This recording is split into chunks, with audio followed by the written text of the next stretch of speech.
Yalğız namoz o'qiganda o'nlik o'qiladigan farz namozni ichida o'qisimi bo'lamdi? Savol. Assalomu alaykum. Erlar yalğız namoz o'qiganda o'nlik o'qiladigan farz namozlarni sunnat namoziga o'xshash ichida o'qisimi bo'lamdi? Javob. Va alaykum assalom va rahmatullohi va barakatuhu. Barliq hamd sanolar Janobi Allohga bo'lsin. Durud va salomlar payg'ambarimizga, u zotning oila tavobatlariga, ashablariga va u zotga toki qiyomatgacha ergashganlarga bo'lsin.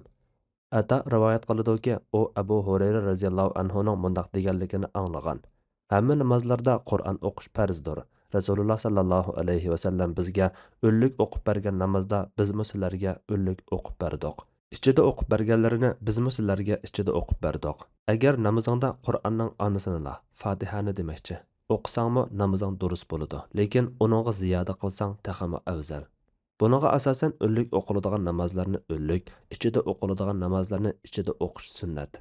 O'nlik o'qiladigan farz namozlar bomdodning 2 rakat farzi, shom bilan xubtanning oldingi 2 rakati, juma namozi qatorliqlardir. Imkoniyatning berishicha namozni jamoat bilan masjidda o'qish, bo'lmaganda uyda boshqa hamrohlar bilan birlikda jamoat bo'lib o'qish afzal. Yalğız namoz o'qigan ahvolda o'nlik o'qiydigan farz namozlarni ichida o'qisa namozi durust bo'ladi. Chunki ko'pchilik olimlarning nazarida bu sunnatni tark qilganlik bo'lib, namozning yo farzi yo vojiblarini tark qilganlik emas. Imom Navaviy aytadi: Sunnat bomdodning 2 rakat farzi, shom bilan xubtanning oldingi 2 rakati, juma namozi qatorliqlarda o'nlik o'qish. Peshin, asr, shomning 3-rakati, xubtanning oxirgi 2 rakatida ichida o'qishdir. Bu barliq olimlarning birdek ijmosi bilan yana buni isbotlaydigan nurg'un sahih hadislari bilan muayyanlashgandir. Bu imom bo'lgan kishining hukmidir. Ammo yolg'iz namoz o'qigan kishiga kelsak, bizning Shafi'iylarning va ko'pchilik olimlarning nazarida uning o'nlik o'qishi sunnat bo'ladi. Hanafiy mazhab qarshida yolg'iz namoz o'qigan kishining o'nlik o'qigani bilan ichida o'qigani barobar. Imom Kasani mundaq aytadi: Agar yolg'iz holatda o'qigan bo'lsa, ichida o'qiydigan namoz bo'lsa, ichida o'qiydi. Sahvallikdan o'nlik o'qib qolsa, sajda sahvi kelmaydi. Qasdan o'nlik o'qib qolsa, yaxshi qilmagan bo'ladi. O'nlik o'qiydigan namoz bo'lsa, o'zining ixtiyori. Xolisa o'nlik o'qiydi, xolisa ichida o'qiydi. Imom Karxiy xolisa o'zi anglag'dak darajada o'qiydi deb rivoyat qilgan.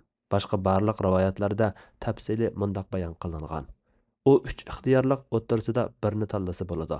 Xolisa boshqalar anglag'dak o'qiydi, xolisa o'zi anglag'dak darajada o'nlik o'qiydi, xolisa maxfiy o'qiydi.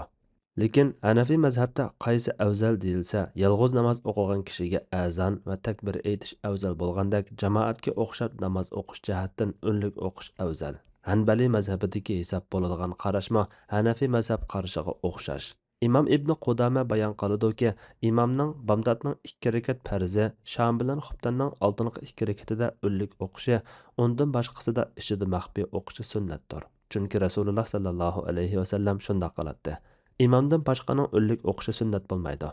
Chunki u boshqalarga anglatishni maqsad qilmaydi. Agar yolg'iz o'qigan kishi o'nlik o'qib qolsa, hech gap bo'lmaydi.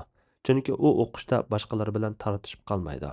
Jamoatga ulgurmay qolgan kishi ulgurolmagan rakatlarni to'liqlab o'qigandimi shundaq. Demak, yolg'iz o'qigan kishi Shafi'iy mazhab bilan Maliki mazhabda o'nlik o'qishi sunnat.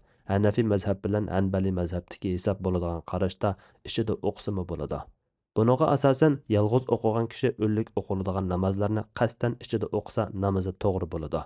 Birinchi qarashda makruhlik bilan, ikkinchi qarashda makruh bo'lmasdan joiz bo'ladi.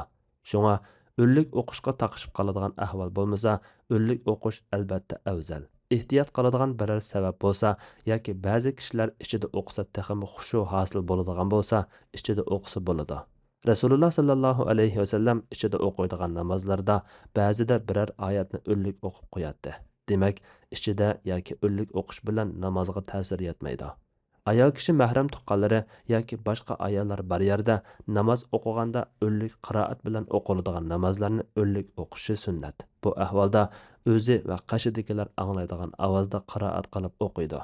Agar yot er kishi ovozini anglaydigan bo'lsa, ichida yoki erlar anglamaydigan darajada past ovozda o'qiydi.